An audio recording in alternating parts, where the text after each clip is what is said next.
자, 시작하겠습니다. 오늘은 지난 시간에 한 신명기 16장까지를 했더라고요. 오늘은 이제 신명기 17장에 대한 부분을 하게 될 텐데요. 주로 교재보다는 성경책 중심으로 같이 읽어 나가게 될 것 같습니다. 그래서 성경책을 신명기 17장을 펴놓으시고 제 말 들으시면서 같이 이렇게 성경을 봐나가도록 하겠습니다. 신명기는 조금 이제 정리해서 말씀드리자면, 이 신명기에 나오는 그 조약에 해당된 부분, 여러 이렇게 그 계명들, 해라, 하지 말아라 하는 이런 부분들은 어떻게 보면 10계명에 나오는 그 계명들을 좀 더 확대, 해석한 이런 계명이라고 볼 수 있어요. 그런데 이 10계명도 가만히 안을 보면, 10계명의 내용을 보면 한 두 가지 정도로 요약할 수 있는데요. 어떻게 보면은 10계명 안에 보면 제일 분량 많이 차지하는 부분이 있다 그랬잖아요. 1계명, 2계명이 분량이 좀 많고, 그 다음에 4계명이 좀 내용이 많다 그랬잖아요. 그러다 보니 이 조약에 해당된 부분에도 보면, 어떤 이 하나님에 대한 부분하고, 그 다음에 요 안식에 대한 부분이 굉장히 많이 나와요. 예.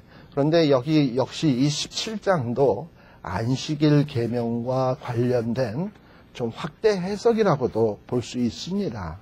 근데 우리들이 안식일 계명을 보면은 안식일 계명을 뭐라고 얘기를 하죠? 안식일을 기억하여 그날을 거룩히 지키라 라고 돼 있잖아요.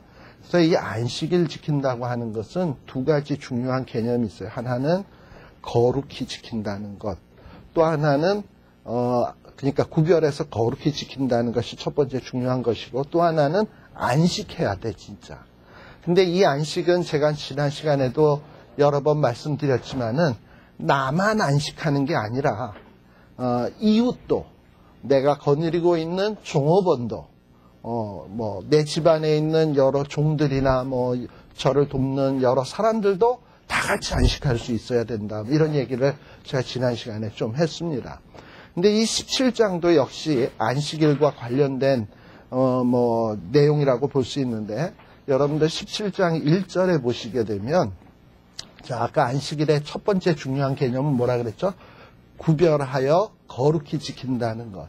그래서 하나님 앞에 제대로 안식일을 지킨다고 하는 것은 하나님의 것을 정말 거룩히 구별할 줄 알아야 돼요. 예, 여기 17장에도 보게 되면 무릇 흠이나 악질이 있는 우양은 내 하나님 여호와께 드리지 말지니 라고 되어 있잖아요. 내 하나님 여호와께 가증한 것이 됨이라. 우리가 보통 주일날 하나님 앞에 예배 드리러 가는데, 그건 예배 드리러 가서 하나님 앞에 예배도 하지만 하나님과 더불어 안식하는 날이거든요. 그러기 위해서는 하나님 앞에 예물을 드릴 때는 거룩하게 구별되게 드려야 돼요. 근데 사실 요즘은 의학이 발전해서 이렇게 보면 악질이 있는지 뭐가 있는지 알지만은, 사실 소나 양 같은 거 속병든 양소 눈으로 딱 봐서 누가 아나요? 멀쩡한 소 하나 이렇게 들고 오면 저 사람은 소를 바치네. 누구는 겨우 비둘기 한 마리 들고 나오는데 누구는 소를 거창하게 들고 나온단 말이지. 근데 알고 보니까 암 걸린 소야. 그리고 그거 어떻게 처치하기도 곤란하니까 그걸 하나님 앞에 쓱 드린단 말이죠. 그러니까 뭐냐면 사람한테 보이려고 하는 거지. 그러니까 이 안식일에 하나님 앞에 예배 드리는 것은 사람에게 보이려고 하는 것이 아니고 정말 하나님 앞에 드린다는 마음으로 우리가 구별할 줄 알고, 그리고 거룩하게 해서 드릴 줄 알아야 돼요. 우리 이 이스라엘 백성들이 나중에 타락했을 때는 어느 정도였냐면, 우리 말라기 잠깐 한번 가봅시다. 여기 지금 신명기에 나온 내용이니까. 그런데 말라기에 보면, 신명기는 이렇게 손가락으로 딱 껴놓으시든지 뭘 딱 껴놓으세요. 말라기에 보시게 되면 지금 제가 얘기한 게 나와. 네.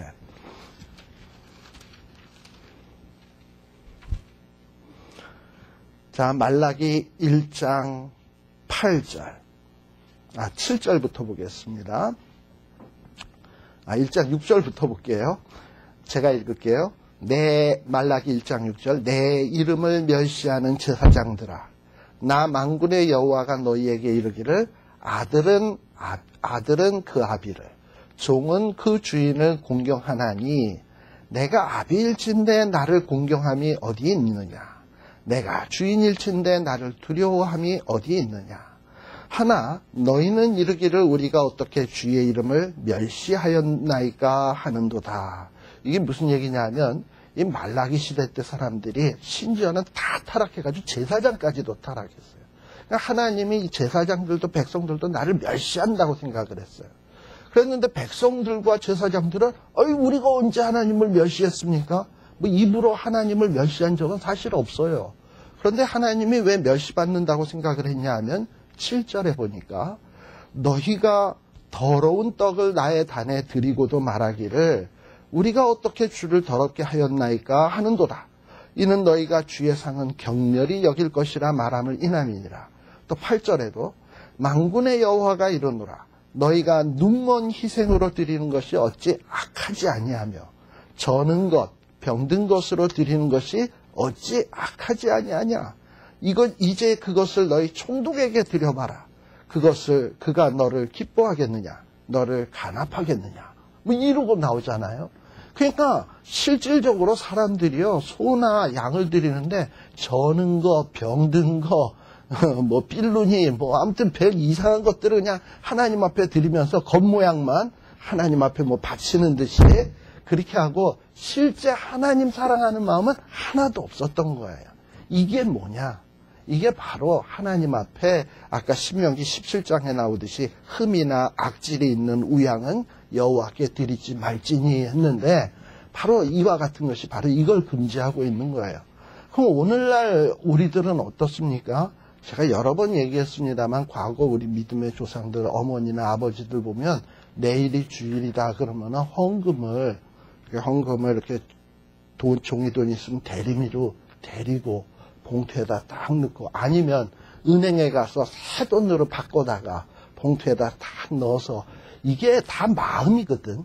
그러니까 하나님을 마음을 다하고 뜻을 다하고 성품을 다해서 사랑하는 마음인데 마음은요 표현되게 돼 있어요.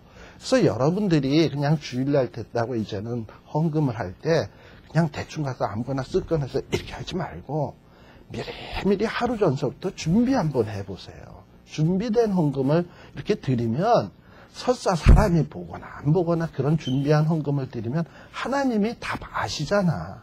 그리고 그런 사람을 얼마나 이뻐하시겠어요. 이런 것들이 안식일을 제대로 지키는 거야. 그러니까 안식일날 교회만 가고 예배 드렸다 그래서 난 의무 다 했다 땡. 그게 아니라 정말 헌금 하나에서부터 준비하는 거에서부터 구별할 줄 알고 거룩하게 할 줄 알고 들고 나가서 드리고 이런 어떤 한 가지 한 가지를 다 하는 것이 이게 제대로 안식일을 지키는 겁니다. 우리가 솔직히 여태까지 살아오면서 내가 언제 여러분들 하나님 멸시했다 그러면 여러분들 뭐라 그럴 거예요? 내가 언제 하나님 멸시했어? 난 주일날 예배 다 갔고 이렇게 하나님 말로 멸시한 적 없고 이럴 거 아니에요? 그러나 그러면 우리 깨놓고 얘기해 봅시다. 헌금 정말 그렇게 정성된 헌금 하시냐 말이지. 그러면 이제 조금씩 찔리기 시작하죠.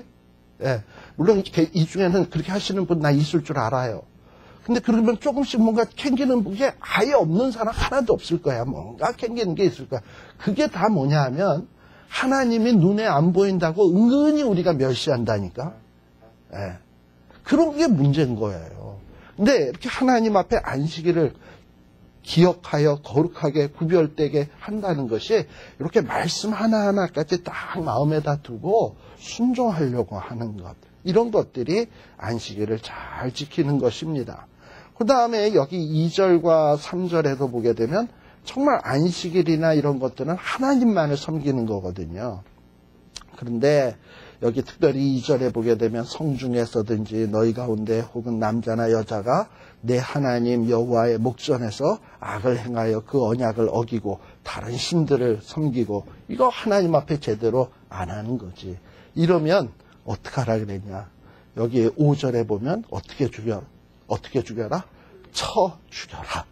얼마나 무섭습니까? 우리 죽어도 여러 번 죽었을걸? 예. 그 다음에 근데 죽이는데도요, 한 가지 또 우리 생각할 게 있어요.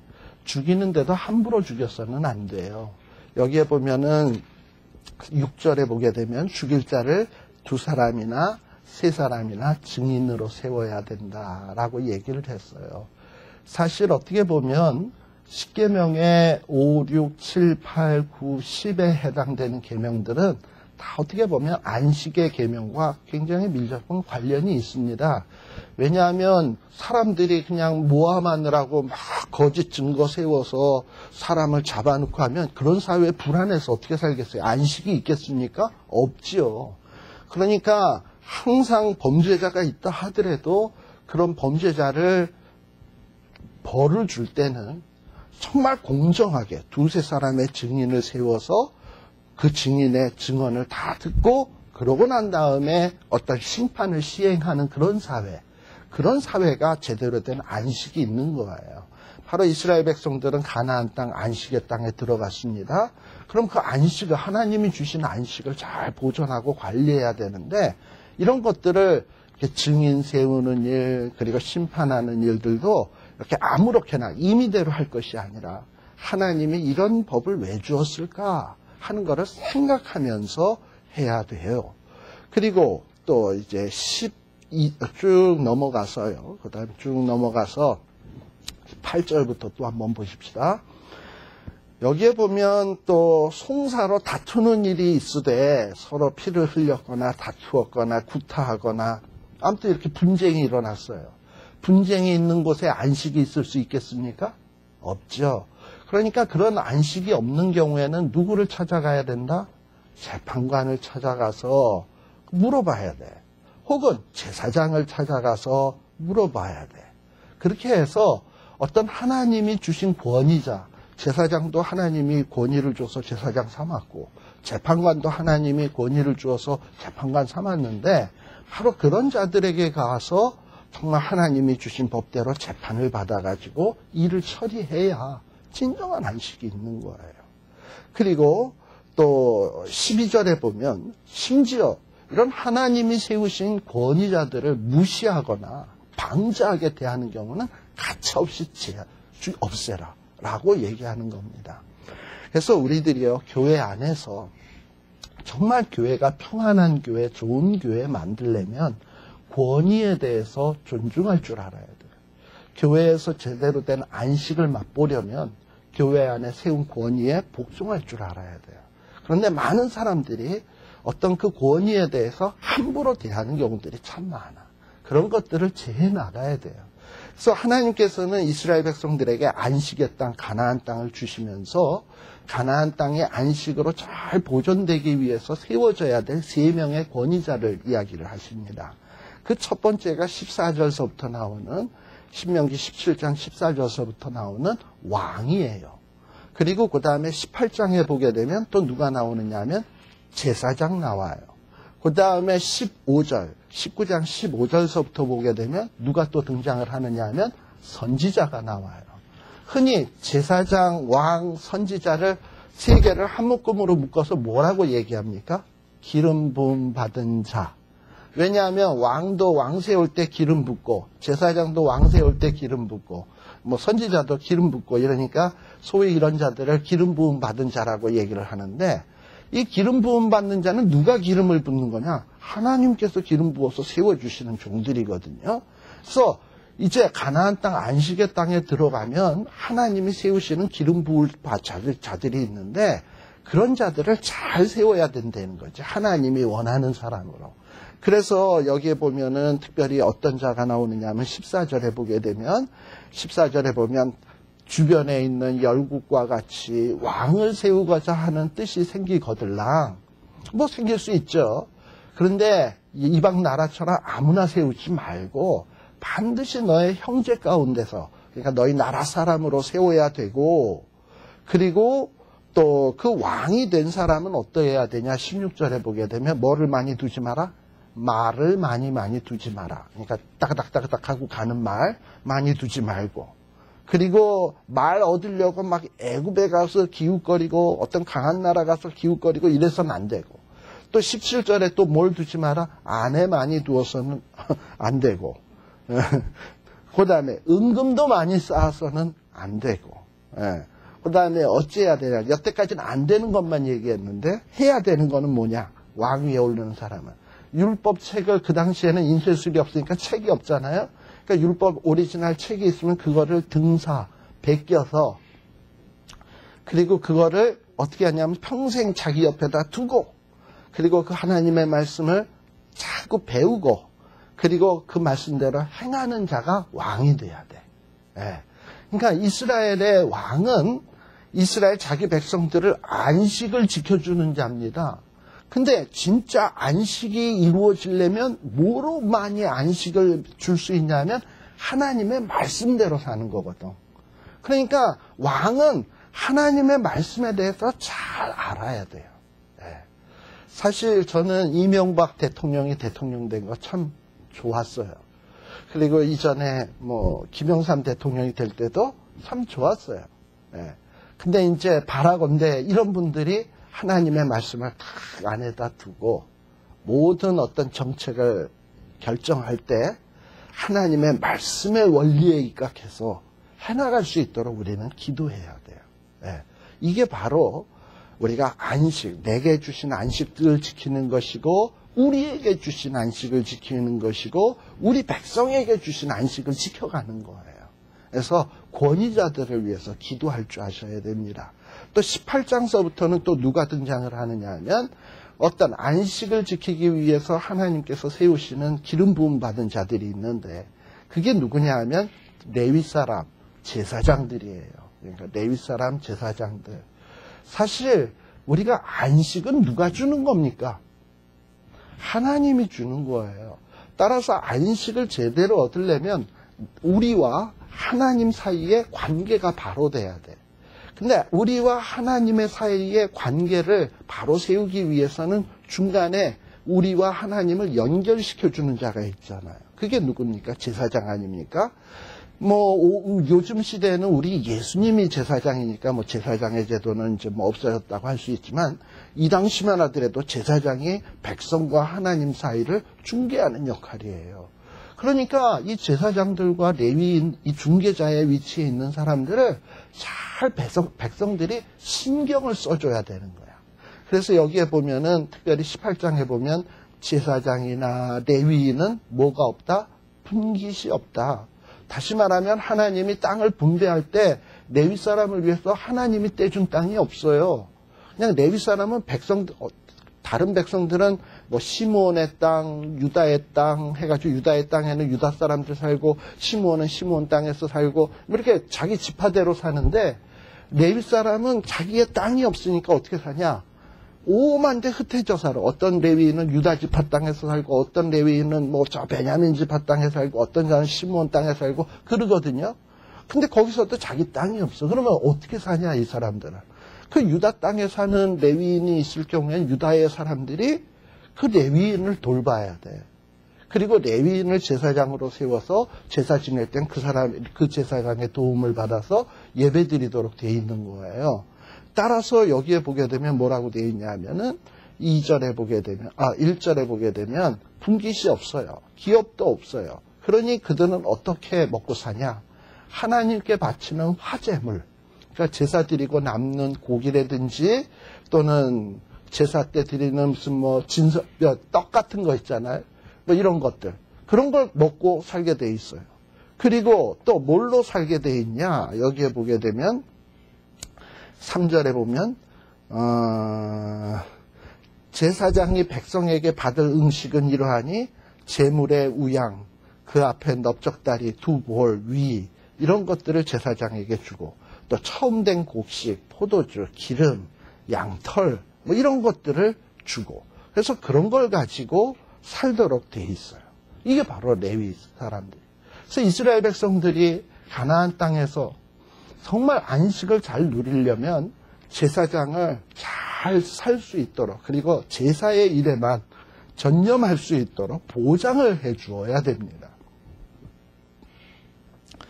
그리고 그 다음에 이제 또 쭉 보면은 그리고 이제 제사장도 그렇지만은 또 그렇게 해서 이렇게 제사장을 올바로 잘 해가지고 이 예배가 제대로 될 수 있도록 하고, 특별히 9절, 10절, 11절에 보게 되면 가나안 땅에는 참으로 무시무시한 우상 종교들이 있었어요. 거기에도 보면 아주 놀라운 것들이 있는데, 여기에 보면은 복술자, 길흉을 말하는 자, 요술을 하는 자, 무당, 진언자, 신접자, 박수, 초혼자, 이거 뭐 다 뭔지 알겠어요? 아무튼 대단한 것들이죠. 뭐 요술, 마술, 진언, 뭐 초혼. 그러니까 가나안에는 우리 상식을 초월한 신기한 일들을 하는 이 사탄의 졸개들 얼마나 많은지 몰라. 뭐 무당에서부터 시작을 해가지고. 근데 그런 사람들이 막 신기한 일들을 막 행하니까 사람들이 혹해가지고 막 따라가기 시작하는 거야. 그러다 보니 혹하기 시작하는 사람이 어느 정도까지 혹하냐 하면은 10절에 보면 아들이나 딸을 불 가운데로 지나가게 할 정도로 혹한단 말이죠. 아들이나 딸을 불 가운데 지나가게 한다는 게 뭡니까? 애들을 그냥 불고기 만드는 거예요. 근데 이게 자기가 축복받기 위해서 애들을 불로 태워드린다는 게 얼마나 이기적이고 악한 것입니까? 그러니까 이런 일들이 되면, 근데 사실 이런 일들을 하는 사람의 이유가 뭐냐 하면은 결국은 자기 복 받겠다는 거야. 애를 희생해서 자기가 복 받겠다는 거야. 자기만 안식하겠다는 거야. 그러면 애는요, 불 가운데로 지나갈 때 애는 안식할까? 안식이 아니지. 이건 뭐 완전히 고문 중에도 그런 고문이 없지. 그러다가 죽는 거지. 그러니까 남을 죽이고 남의 안식을 빼앗으면서 내가 안식하려고 하는 건 이건 성경에 위배된 거예요. 그러니까 성경은 철저하게 그 안식의 원리가 내가 안식하면 다른 사람도 안식하게 할 줄 알아요. 예, 이게 원칙인 거예요. 예, 그래서 하나님이 이런 일들을 다 뭐라고 얘기하냐? 12절에 보면 가증히 여긴다라고 얘기를 하고 있어요. 가증히 여긴다. 또 그 다음에 우리가 안식을 제대로 이행을 하려면 예배, 제사장을 통한 예배도 제대로 이루어져야 되지만 15절 이하서부터는 이 말씀, 하나님의 말씀대로 사는 거, 말씀이 올바로 선포되어지고 우리는 받고 그대로 사는 거, 이것이 잘 이루어져야 됩니다. 그래서 하나님께서 선지자에 대한 얘기를 해요. 15절에 보면. 근데 여기에 보면 특별히 좀 우리들에게 예언적인 이건 지금 신명기입니다. 18장 15절에 나오는 여기에 보면 이 선지자는 어떤 선지자일까 한번 여러분들이 생각해 보세요. 내 하나님 여호와께서 너희 중 내 형제 중에서 누구와 같은 선지자 하나? 나와 같은, 나가 누굽니까? 모세와 같은 선지자 하나를 너희를 위하여 일으키시리니. 자, 그러면은 모세에 버금갈 만한 선지자가 누가 있을까요? 엘리야. 뭐 엘리야도 있을 수 있겠죠. 근데 지금 여기에 보면 나와 같은 선지자 하나라 그랬잖아. 뭐 여호수아도 있을 수 있고요. 예. 그런데 하나를 세우고 그리고 그 얘기를 하는데, 물론 이제 여기에 보면 그런데, 근데 여호수아가 선지자로 일컬어진 적은 없어. 엘리야는 선지자로 일컬어졌고, 여기에 보면 나와 같은 선지자는 장차 오실 예수 그리스도를 바라볼 수 있는 거예요. 예. 그러니까 진정한 안식을 우리가 얻으려고 한다면 15절에 의하면 무슨 뜻이 되겠습니까? 진정한 우리가 안식, 하나님이 주시는 안식의 땅에서 안식을 누리려면 하나님이 모세와 같은, 아니 모세보다도 훨씬 뛰어난 선지자를 하나 세우실 것인데 그의 말을 들어야 된다. 그러니까 진정한 안식은 누구로부터 오는 거냐면 예수 그리스도로부터 오는. 그러니까 우리 예수님이 이 땅 위에 오셔서 하신 말씀이 있잖아요. 수고하고 무거운 짐진 자들아 다 내게로 오라. 그러니까 예수님의 안식을 줄 수 있으니까 그 얘기를 하는 거지. 그 예수님이 그런 능력 없다면 그렇게 할 리가 없죠. 예. 그리고 18절에도 보면 내가 그들의 형제 중에 너와 같은 선지자 하나를 그들을 위하여 일으키고 내 말을 그 입에 두리니 내가 그에게 명하는 것을 그가 그 무리에게 다 고하리라. 주님이 이 땅에 오셔서 우리 그 하나님의 말씀들을 잘 전했어요. 그런데요, 이렇게 주님의 말씀을 듣는 자는 복받지만 19절 듣지 않는 자는 어찌 된다? 벌 받는다. 벌 받는다. 그리고 만일에 선지자가요, 하나님이 명하지 않는 말을 전하면 벌 받는다. 그것도 벌 받는다. 참, 그러니까는 이제 어떤 문제가 생기냐면 어떤 사람들이 와서 내가 선지자다 이러는 거예요. 우스갯소리가 하나 있어요. 어느 정신병원에 갔는데, 진짜 일 아닙니다. 정신병원에 있었대요. 어떤 사람이 쫙 나타났더니 나는 하나님이 보내신 엘리야다 다 이런 거야. 그랬더니 또 어떤 사람이 쫙 나타나더니 넌 그까지 엘리야냐? 나는 하나님이 보내신 예수다 하고 또 누가 딱 그런 거야. 그랬더니 어떤 사람이 턱 나타나더니 이놈들아 내가 언제 너희들을 보냈냐 이러는 거야. 뭐 그런 얘기가 있어요. 그러니까 사실 세상에서 살다 보면 거짓 선지자들이 와가지고 우리에게는 뭐라고 얘기했냐면 자기가 참 선지자고 하나님이 보낸 선지자라고 막 우리를 미혹해하는 자가 있어요. 게다가 아까도 나왔듯이 뭐 길흉을 말하고 복수를 행하고 뭐 마술을 행하고 희한한 일들을 행해봐. 어이 저 사람 정말 능력의 종인가 봐. 하나님이 보냈는가 봐. 뭐 이러고 생각할 거 아니에요? 그래가지고 많은 사람들이 그런 미혹된 길, 이단의 길, 뭐 이런 길로 술술술술 따라가고 그래요. 그러니까 이 문제는 아마 옛날 신명기 때서부터 있었던 일 같아. 그래서 모세도 뭐라고 얘기하냐면 21절에 보면 혹시 심중에 이르기를 어떤 거짓 선지자가 와서 자기가 진짜 선지자래. 근데 저 사람이 진짜 선지자인지 아닌지 우리가 어떻게 알 수 있나? 뭐 이런 생각이 딱 든단 말이죠. 그런데 22절에 보면 하나님이 선지자, 거짓 선지자와 진짜 선지자를 구분할 수 있는 방법을 주셨어요. 뭐냐 하면 여호와의 이름으로 말한 일에 증험도 없고 성취함도 없으면 이는 여호와의 말씀하신 것이 아니요 그 선지자가 방자의 한 말이니 너는 그를 두려워 말지니라 했어요. 그러니까 진짜 선지자들은 하는 말에 효험이 있어요. 그러나 우리는 착각하지 맙시다. 우리는 이런 생각을 하기가 쉬워요. 내가 진짜 선지자야 하고선 무슨 요술 같은 거 마술 같은 거에서 희한한 걸 보여주면 증험이 있네. 진짜 선지자인가 보다 이러는데 진짜 선한 것과 나쁜 것은 뭘 보면 하면 열매를 보면 알아요. 그러니까 하나님의 말씀에 입각한 열매는요 좋은 열매지 절대 악한 열매는 안 맺어요. 그러니까 그거를 여러분들이 잘 기억을 해둬야 돼요. 그 다음에 여기 이제 안식과 관련지어서 또 우리들이 생각할 수 있는 것이 19장서부터 보면은 뭐냐? 어떻게 보면 이 19장에 나오는 내용은요, 6계명. 6계명이 뭐죠? 살인하지 말라. 6계명의 확대 해석이라고 볼 수 있어요.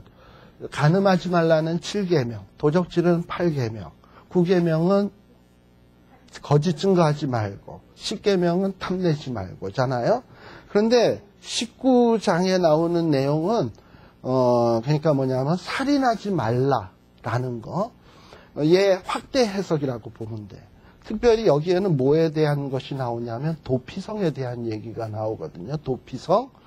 자, 이 도피성은 어떤 경우냐 하면 사람이 누구를 이렇게 죽일 때 고의가 아니게 죽이는 수가 생겨요. 예를 들면은 아파트 베란다에다가 화분을 이쁘게 보이려고 탁 해놨는데 우리 얼마 전에도 요바린다에 지진 났을때다 땅에 갑자기 지진 휙 나더니 화분이 뚱 떨어져가지고 그때 또 모처럼 또 누가 또 지나가다가 머리에 그냥 꽉 맞아가지고 돌아가시는 경우 생기잖아요. 그런 일. 또는 간판이 떨어져가지고 가는 경우도 있고 또 어떨 경우에 내가 운전을 하고 가는데 내 차가 브레이크가 고장나서 남을 들이받아서 이렇게 하는 경우도 있고 근데 내가 전혀 죽이려고 하는 의사가 없었단 말이죠. 그러나 여러분들이 당하는 입장에서 한번 생각을 해보십시오. 당하는 입장에서 보면 누가 와서 난 너 죽일 거야 하고 빵 쏜 거나 그냥 아무 의도 없이 차로 들이받아서 돌아가셨거나 당한 가족의 입장에서는 이래 죽든 저래 죽든 똑같아, 죽은 거는. 그리고 원통한 건 똑같고. 그러니까 어떻게 되느냐 하면 특히 이 중동 지역의 사람들은 그들이 갖고 있는 법, 그러니까 그 관습법이지, 상식법이 뭐냐면 동해보상법이라는 거 있잖아요. 내가 어떤 해를 입었으면 똑같은 해로 보상하는 법. 달리 표현하면 이를 누가 내 이빨을 부러뜨렸으면 나는 가서 그냥 또 2개 부러뜨려야 성이 차고, 뭐 내가 당한 만큼 갚는 거, 이게 동해보상법이거든요. 이게 원칙이에요.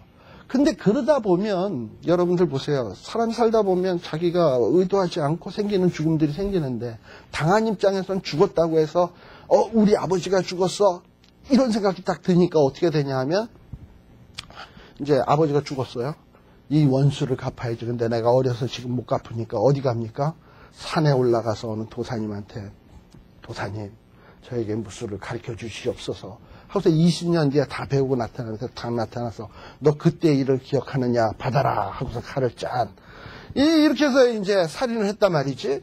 그랬더니 그 집 아들이 또 문틈에서 이렇게 보고 있다가 지 아버지 죽는 거 보더니 이제 거기다 이를 뿌득받아서 죽는 거 갖고 부들부들 떨다가 태권도 조장에 가서 열심히 배우고 뭐 별의별 거 다 배우더니 그 집에 나타나서 그때 일을 기억하느냐, 그게 바로 나다, 이러고서 또 이러고, 이런 식으로 자꾸 반복이 되면 결국 그 사회에 안식이 있겠습니까? 없지.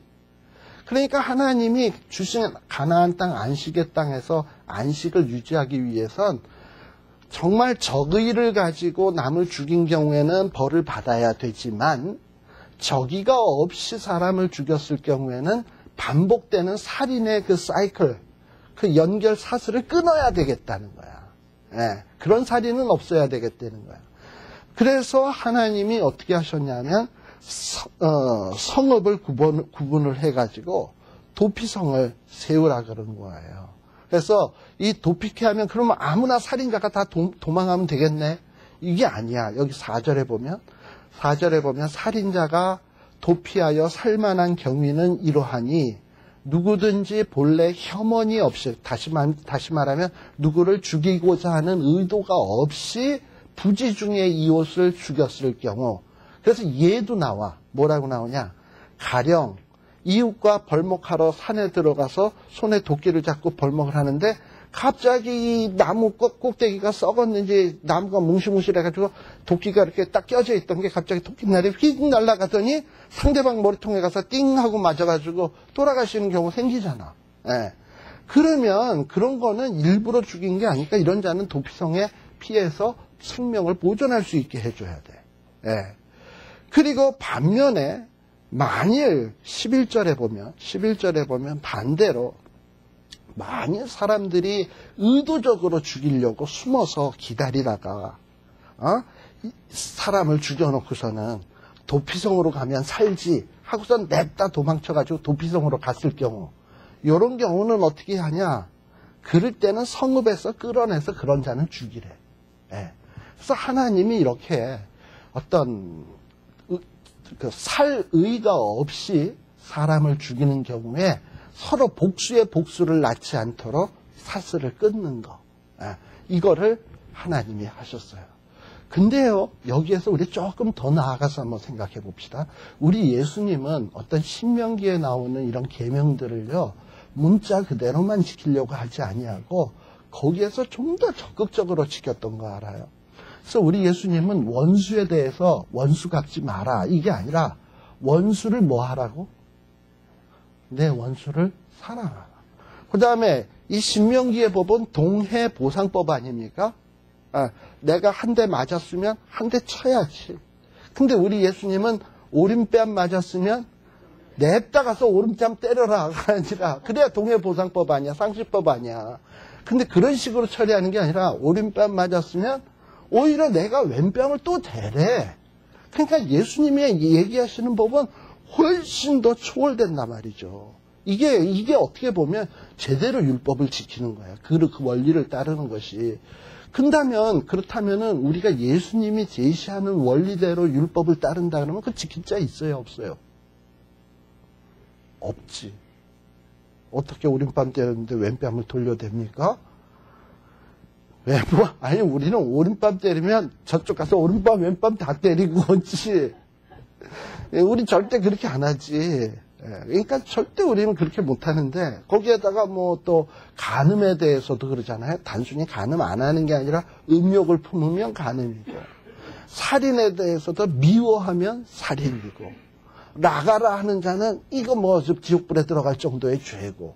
그러니까 예수님이 얘기하는 이 법들은 신명기 법보다도 더 엄격하고 더 지키기가 어려워요. 그런데 아무튼 우리 하나님께서 이렇게 살인이라는 거, 그러니까 살인이라는 것을 나만 하지 않는 것도 중요하지만, 내가 하지 않는 것도 중요하지만, 살인이 벌어질 수 있는 어떤 사회 환경이 조성되는 거, 이거를 우리가 제도적으로 막는 거, 이것이 살인하지 말라라고 하는 것을 지키는 거예요. 그러니까 우리는 여태까지 십계명을 어느 정도로만 생각을 했냐면 내 개인이 지켜야 될 계명만으로 생각을 했는데, 그게 아니라 우리는 이제 더 나아가서 이 사회에 살인이라는 게 더 이상의 피에 피를 부르는 살인이 없도록 제도적으로 막는 보완장치를 마련해 나가는 거. 하나님의 백성들은 이런 것들이 살인하지 말라를 지켜나가는 것이라니까. 그러니까 나만 안 하는 거를 우리는 이렇게 만족하면 안 돼요. 그래서 어떻게 보면 교회가 또는 교회의 일꾼들이 이 사회에 정말 어떤 이 살인이 없도록 하기 위해서 우리들이 어떻게 해야 될 것인가, 교회도 고민할 줄 알아야 돼요. 뭐 오늘이 옛날에 콜로라도의 어느 고등학교에서 어떤 젊은 고등학생들이 총으로 빵빵빵 해서 10여 명을 죽였던 사건이 한 10년 전에 있었어요. 오늘이 10주년 되는 날입니다. 그날이. 그리고 버지니아 텍에서 얼마 전에는 한국 사람 조승인가 한 사람이 또 해가지고 했잖아요. 그래가지고 총을 쏴가지고 지금 뭐 난리가 한번 났잖아요. 그랬는데 그때 그 사건이 딱 벌어졌을 때 미국 의회에서는 총기를 규제해야 된다, 뭐 이런 법이 나와가지고 굉장히 총기에 대한 규제 법안들이 막 많이 나와가지고 엄격했대요. 그랬는데 벌써 이제 10년 지났잖아. 또 조승희 사건은 2년 지났잖아요.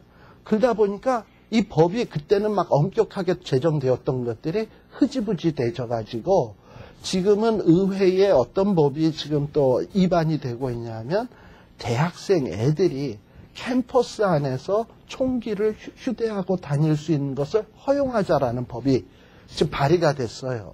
그러니까 그런 법들을 누가 발의하냐 하면 총 팔아먹는 사람들이. 예. 근데 그게 얼마 전에 그 콜로라도에 생겼던 일, 버지니아에 생겼던 일 때문에 그걸 다 규제하는 법으로 막았거든요.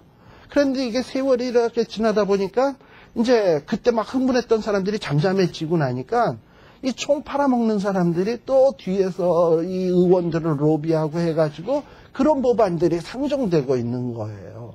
그렇다면 제가 볼 때는 오늘날 교회나 성도들이 그런 법에 대해서도 눈을 쌍심지를 켜고 이 사회가 올바로 유지되고 있나 하는 거를 관심을 가져야 돼. 근데 오늘날 우리 대부분의 우리 보수주의 교회의 성도들은 어떤 경향이 있냐면 교회 안에서 나만 신앙생활 잘하면 되지 뭐. 나 예배 드리고 나 뭐 성경 매일 읽고 있고 그냥 이 정도로 이렇게. 그래서 내가 살인 안 하는데, 나 미워도 안 하는데, 물론 그거 잘하고 있는 건데 우리의 신앙의 수준은 어디까지 가기를 원하느냐면 나만 안전하고 나만 평안한 것을 하나님이 원하시는 것이 아니라 내 이웃도 내 몸처럼 안심 누려지기를 우리 하나님이 원하시는 거예요. 그렇다면 내가 내 문제에 대해서는 되게 관심을 갖는데 이웃의 문제에 대해서 관심 안 갖잖아. 그러면 이건 우리가 신앙생활 제대로 잘하는 게 아니라 이런 거예요. 그러니까 이런 우리 신명기에 나오는 도피성의 말씀도 오늘날 우리 한국에는 도피성이 있나? 우리 미국 사회에는 도피성이 있나? 이런 문제에 대해서 생각하고 그럼 오늘날의 도피성은 어떤 식으로 만들어야 되지? 뭐 이런 거에 대해서 고민할 줄 알고 또 그런 거를 할 수 있도록 기독교 우리 똑똑한 애들이 정치권에 들어가고 국회의원 되게 하고 상원의원, 하원의원 되게 하고 해서 이런 교회 안에서 이런 인재들을 만들어내는 것이 사실 우리들이 하나님의 율법을 이루어가는 것이지요. 그래서 여러분들이 이제는 개인적으로 교회 안에서 신앙생활 잘하는 것으로만 만족하지 말고 눈을 떠야 돼. 눈을 떠서 우리 주변에 일어나는 일을 보면서 이 사회를 보면서 이웃을 보면서 우리가 하나님의 뜻을 어떻게 이루어 갈 것인가. 그리고 기도의 폭도 넓히고 우리의 활동의 영역도 넓혀가는 것. 이것들이 참 중요한 것이에요. 그 다음에 또 보게 되면 안식의 땅에서 또 우리가 해야 될 것이 14절서부터 보게 되면 이제 도피성의 얘기는 끝났고 14절서부터 보면 경계표에 대한 얘기가 나와요. 흔히 이걸 지계표라고도 얘기를 하거든. 그러니까 뭐냐면은 하나님이 가나안 땅에 들어가면 그 땅을 정복할 때 보면 이제 우리 아직 안 했습니다만 여호수아서에 보게 되면 전쟁을 누가 선두에 서서 나가시냐면 항상 하나님이 앞서 나가. 하나님이 전쟁을 다 이기도록 만드셔요. 그러면 전쟁의 최고 1등 공신은 누구냐면 하나님이거든요. 그리고 그 정복한 땅을 누구에게 주느냐면 1등 공신은 하나님이 갖는 게 아니라 하나님이 다 이스라엘 백성들에게 나누어 주셨어요. 그러니까 이스라엘 백성들이 받은 땅은 실질적으로 자기 땅이 아니야. 하나님의 땅인데 얻은 거예요. 그런데 이 얻은 거니까 사실 지게 아니야, 어떻게 보면. 근데 하나님이 줬어. 그리고서 이제 각 지파별로 경계표를 다 세웠어요. 우리는 다 선물로 받은 어떤 땅이 있고 경계표들을 다 세웠어요. 근데 그 경계표를 옮기지 말라고 하는 것은 뭐냐면 남의 것을 빼앗는 경우. 남의 땅 뺏었어. 그러고서 내 땅. 하고서 내 땅의 경계표를 더 넓히는 거지. 막 넓혀 나가서 부익부, 빈익빈 어떤 이런 형태가 돼가는 거. 하지 말라는 거예요. 왜냐? 하나님이 보실 땐 너희들도 다 공짜로 얻었는데 공짜로 얻었으면 남의 것에 대해서 침 흘리지 말라는 거예요. 주신 것을 족한 줄로 알라는 거예요. 그래서 이런 것들을 옮기기 위해서 지계표를 옮기지 말라고 얘기를 했어요. 우리가 이 유명한 사건이 이거와 관계지어서 나오는 사건이 하나 있는데요. 그게 뭐냐 하면 열왕기에 보면 아합왕 아시죠? 아합. 이 아합왕이 어느 날 궁궐에서 딱 보니까 나봇의 포도원. 근데 참 좋아. 그래서 저거를 자기 땅으로 갖고 싶어. 해가지고 달라 그러니까 나봇이 타고 와서 뭐라 그러냐면 이거 내가 조상 때서부터 하나님이 주신 기업으로서 받아오던 거고 성경에 보면 경계표 옮기지 말라고 되어 있는데 나 이거 당신한테 팔 수도 없고 줄 수도 없습니다. 그러니까 아합도 그 법은 알긴 알거든요. 혼자서 씩씩거리다가 돌아와가지고 이세벨한테 얘기를 했더니 이세벨이 아합한테 그러는 거지. 빙신같이. 그 땅도 못 뺏고 뭐 하는 거냐고. 이러고서 나한테 맡겨. 해가지고 이세벨이 거짓 증인을 세워가지고 아합에게 죄를 뒤집어 써서 그 땅을 죽이고 땅을 빼앗아서 경계표를 옮깁니다. 이런 일 하지 말라는 거예요. 그러니까 아합이 어떤 자기의 땅을 넓히기 위해서 사람 죽이고 하나님이 주신 기업의 땅을 빼앗았어요. 이런 거 하지 말라는 거예요.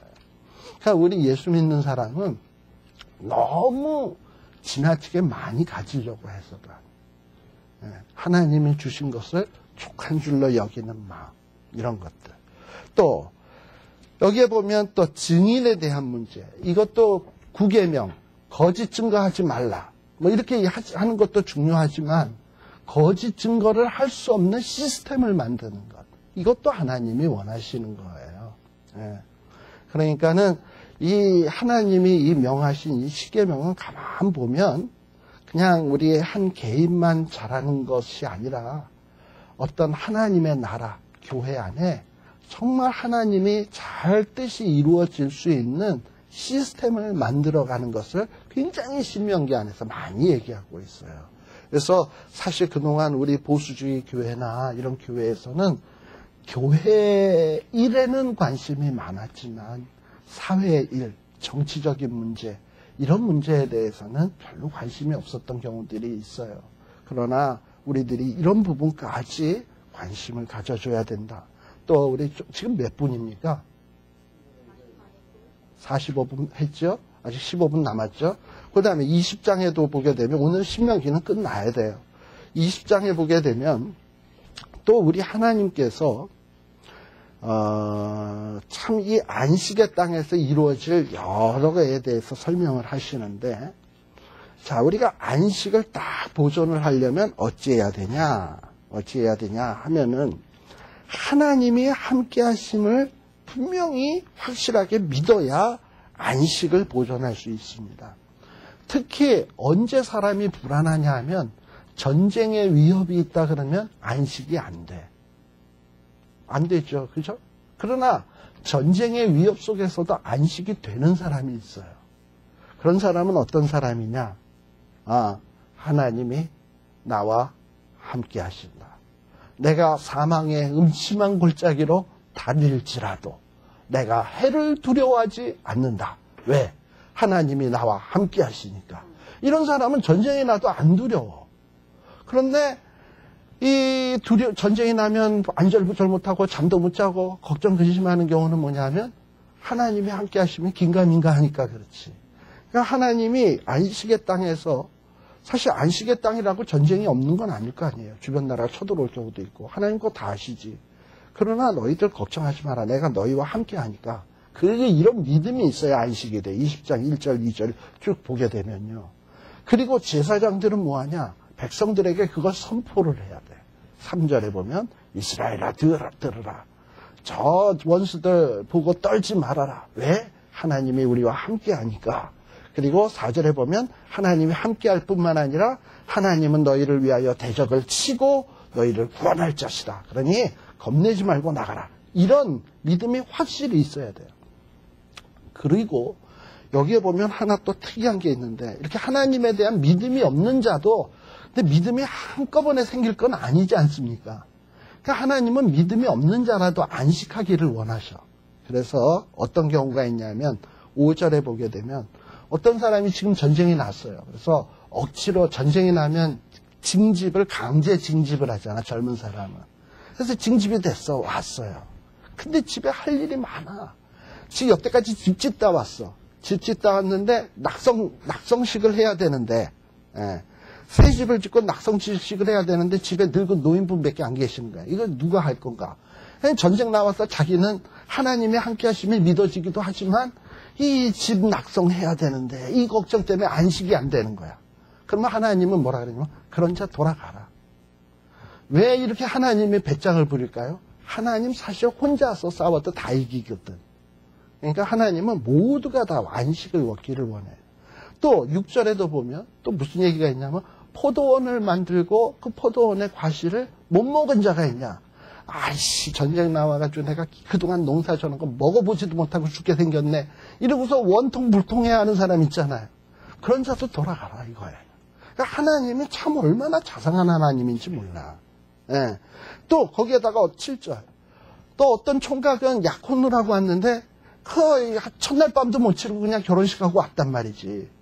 그러니까 야, 이거 나 결국은 결혼식까지 해놓고서는 총각 귀신으로 죽는구나 하고 원통불통해 하면 그런 자도 돌아가라. 그러니까 심지어는 또 8절에도 보면 어떤 자도 돌아가라 그러냐면 전쟁이 무서워요. 총 쏘는 게 무서워요. 활이 무서워요. 그러면 돌아가라 이거예요. 그러니까 안식은 누가 줄 수 있는 거냐면 하나님이 줄 수 있는 거야. 이렇게 다 돌아가도 하나님이 마음만 먹으면 하나님은 다 줄 수 있는 거예요. 그리고 하나님이 이 안식의 땅에 들어가서 전쟁의 원리도 선포하십니다. 10절에 보면은 전쟁의 원리는 뭐냐면 전쟁을 할 때 그냥 선제 공격 빵 하는 게 아니야. 여기에 보면 어떤 나라랑 싸우려고 한다면 처음에는 뭘 선언을 해라? 평화를 선언하고, 그리고 상대방이 평화하기로 화답하면, 그리고 성문을 열면 그들과 어떤 화친을 맺어야 돼요. 그러나 평화하기 싫어하고 싸우려고 하면 그러면 이제 싸우는데요. 근데 이 평화를 해야 될 대상은 누구냐 하면은요, 특별히 15절에 보면 내게서 멀리 떠난 성읍들, 곧 이 민족들에게 속하지 아니한 성읍들에게는 이같이 행하려니와. 그러니까 평화를 행하는 족속들은 누구냐 하면 멀리 떨어진 족속들하고는 평화를 행하지만 원래 하나님이 멸하기로 작정했던 가나안 7족속이 있어요. 악한 족속. 이 악한 족속들에 대해서는 그렇게 하면 안 돼. 평화를 선언해서는 안 돼. 그들하고는 호흡 있는다는 다 죽여야 돼. 그러니까 먼데 있는 백성들하고는 화친을 청해야 돼요. 그래서 이제 후일에 우리가 여호수아서에 공부하면 기브온 족속이라고 나옵니다. 기브온 족속. 이 기브온 족속들은 원래 멸망당해야 될 족속이에요. 그런데 이스라엘 백성들이 파죽지세로 몰려오니까는 이거 우리 죽겠구나 해가지고 화친을 청해야 되겠는데. 근데 이스라엘 사람하고 가까운 동네 사는 사람이거든. 아무래도 화친을 안 맺을 것 같다 이 말이에요. 그러니까 먼 데서 온 것처럼 하기 위해서 떡이 곰팡이 쓴 거, 헤어진 전대, 물주머니 들고 와가지고 또 옷도 다 떨어진 거 입고 와가지고 우리가 먼 데서 왔다 그래서 화친 청하는 장면이 나오죠. 바로 그런 배경이 되는 게 다 여기서 나오게 되는 거예요. 여호수아가 딱 보니까 깜빡 속은 거지. 먼 데서 온 줄 알고 청해도 되나 보다 해서 화친 딱 맺었는데 나중에 보니까 아니었다 이 말이에요. 그래서 이스라엘 백성들이 일단은 전쟁을 할 경우에는 화친, 그리고 그러나 가까운 데 있는 악한 민족은 하나도 남기지 말라라고 되어 있어요. 특별히 16절에 보면 이 가나안 땅에 들어가는 성읍에서는 호흡이 있는 자는 하나도 살리지 말지니라고 되어 있어요. 제가 이런 성경 공부나 이런 걸 하다 보면 이런 얘기를 하는 분들이 참 많아요. 구약의 하나님은 너무 잔인하다. 어떻게 호흡이 있는 자를 하나도 남기지 않고 다 죽이냐. 어떻게 그렇게 비윤리적이고 아주 인권을 말살하는 그런 일을 할 수 있냐. 이런 생각들이 들어요. 여러분도 호흡이 있는 자가 몇 세서부터 몇 세까지가 호흡이 있습니까? 응애하는 순간서부터 액하는 순간까지 계속 호흡이 있어요. 그러니까 액하고 돌아가시기 전 사람서부터 응애하고 태어난 애는 다 죽이라는 얘기야. 이 동네 사는 사람은.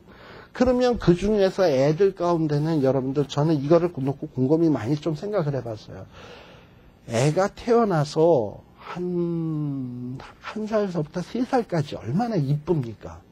근데 이제 3살 돼서 애가 막 걸어다니고 막 이렇게 하기 시작하면 눈을 뗄 수가 없으니까 정신이 없는데 그때까지 참 하는 짓들이 이쁘잖아요. 근데 호흡이 있는 자를 죽인다면 이 가나안 땅에 있는 그 애도 죽이는 거 아닙니까? 뭐 목을 졸라 죽이든지 칼로 찔러 죽이든지 죽여야 되는 거 아니에요. 근데 입장 바꿔놓고 여러분이 이스라엘 사람이라고 생각하고 그 애를 죽인다고 생각을 해보십시오. 그러면 그 애가 그냥 얼굴에 새파랗게 찔려가지고 눈에 눈물이 딸랑딸랑 이렇게 떨어뜨리면서 아저씨, 아줌마 살려주세요. 지금 이러고 있어요. 아니야, 넌 죽어야 돼. 이러고서는 이런다고 생각해봐. 얼마나 그거 끔찍하고 잔인한 일이겠어요. 근데 하나님이 그런 일을 명령하셨단 말이지. 그러니까 얼마나 잔인해요. 근데요, 그거는 하나님의 2가지 목적이 있어요. 첫 번째는 뭐냐 하면 이 죄라고 하는 것이 얼마나 무서운 것인가 하는 것을 가르쳐 주기 위함입니다. 사실 우리 이미 공부한 내용입니다만 레위기 18장에 보게 되면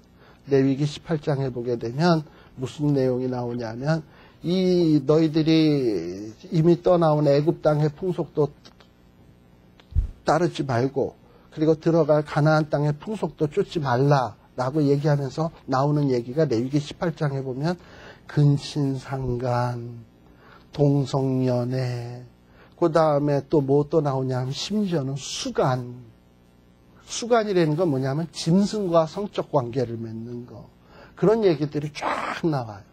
그러면서 이 가나안 땅에 사는 지금 죽여야 될 족속들이 이 같은 일로 더러워졌다. 그래서 이런 자들은 멸절해야 된다라는 식으로 기록이 되어 있어요. 그러니까 이 지금 가나안 땅에 있는 사람은 겉모양만 사람이지 짐승이야. 그러니까 이게 죽어야 되는 거야. 그리고 그런 짐승들을 두면 누구를 오염시키냐면 거룩한 이스라엘 백성들을 오염시킬 수가 있어요. 그러니까 죄라고 하는 것은 겉으로 보기에 멀쩡해 보여도 이거 안 잘라버리면 암덩어리 같은 거니까 하나님이 가차없이 자르라는 거예요. 그리고 또 하나의 하나님이 이렇게 죽여야 되는 가차없이 죽이는 이유 중에 하나는 교육적인 효과예요. 교육적인 효과라 하면 뭐냐 하면 이렇게 이 백성들이 죄를 많이 져서 이렇게 하나님 앞에 징벌을 받는구나. 그렇다면 내가 만일에 이 가나안 땅에서 이 사람들처럼 죄를 지으면 나는 어떻게 될 것인가? 내 자식들은. 나나 내 자식도 이런 비참한 죽음을 당하겠지? 하는 이런 어떤 죄에 대한 아주 생생한 교육을 받도록 하기 위함입니다. 그러니까 이것은 어떤 사회 인간적, 윤리적, 도덕적 차원에서 판단할 일이 아니라 영적인 차원이에요. 영적인 차원에서 하나님께서 가차없이 잘라버리려는 거예요. 그러니까 진정한 안식을 얻기 위해서는 죄의 문제, 죄의 싹은 사망이에요. 죄의 싹은 싹을 잘라버려야 돼. 이게 안식 얻기 위한 방법이에요. 그 다음에 19절 이후에서 보면 하나님은 안식의 땅에서 안식을 얻기 위해서는 어떤 관심도 갖기를 원하시냐 하면 어떤 자연에 대한 관심, 이런 것들도 갖고 있어요. 전쟁이 나다 보면 제일 많이 이루어지는 게 이때는 총이 없으니까 활을 많이 쐈겠지. 근데 어떨 때는 활의 위력을 더하게 하기 위해서 불화살이라는 걸 쏘잖아. 그리고 막 또 가옥들을 불태우고 이래가지고 이런 불이 타다 보면 지금처럼 소방소가 있습니까? 소방시설이 있습니까? 스프링쿨러가 있습니까? 불 한번 끌라 그러면 저기 냇가까지나 강가까지 가서 물 길어다가 와서 이루선 끄지 않고서는 꺼지질 않는데. 그러니까 불 한번 났다 오면 비 오기 전에는 안 꺼지는 거예요. 이 당시에. 바람 불고 이랬다 그러면 비 오기 전에는 안 꺼지는 거예요. 그러니까 전쟁이 한번 났다 그러면 완전히 살림이 쑥대밭이 돼버리거든. 그러니까 지금 전쟁을 할 때 너희들이 함부로 나무를 작벌하고 살림을 훼손시키고 이러지 말라는 거야. 이 가운데는 불을 태울 수도 있고 잘라버릴 수도 있고 이러겠죠. 이러지 말라. 왜냐? 20절에 보면 성읍을 함락시킬 때까지 쓸지니라 라고 되어 있어요. 그래서 계속 이스라엘 백성들은 가나안을 정복하는데 얼마 동안의 기간이 필요하냐 하면 40년 걸려요. 그러니까 여호수아가 가나안 땅 요단강 들어가서 가나안 정복 이루기까지가 40년 걸리는데 그냥 진멸할 때마다 나무 다 작벌하고 다 없애고 다 불태우고 이래버리면 40년 동안 어떻게 전쟁하냐 말이지. 그러니까 너희들이 쓸 것들을 잘 보존해 가면서 해야 된다. 그러니까 하나님이 굉장히 이스라엘 백성들이 안식의 땅을 정복할 수 있도록 여러 가지 지침들을 주고 있어요. 그래서 이런 것들을 우리들이 생각을 하면서 이런 사실 어떻게 보면 신명기의 말씀들을 딱 보면 우리랑 굉장히 관계가 없어 보이는 것 같은데 근데 따지고 이렇게 조금씩 깊이 생각하다 보면 참 생각할 것이 많구나라는 것을 느낄 수 있으리라고 보여집니다. 우리 잠시 쉬었다가 다음 이어서 나머지 부분 살피고 마치도록 하겠습니다.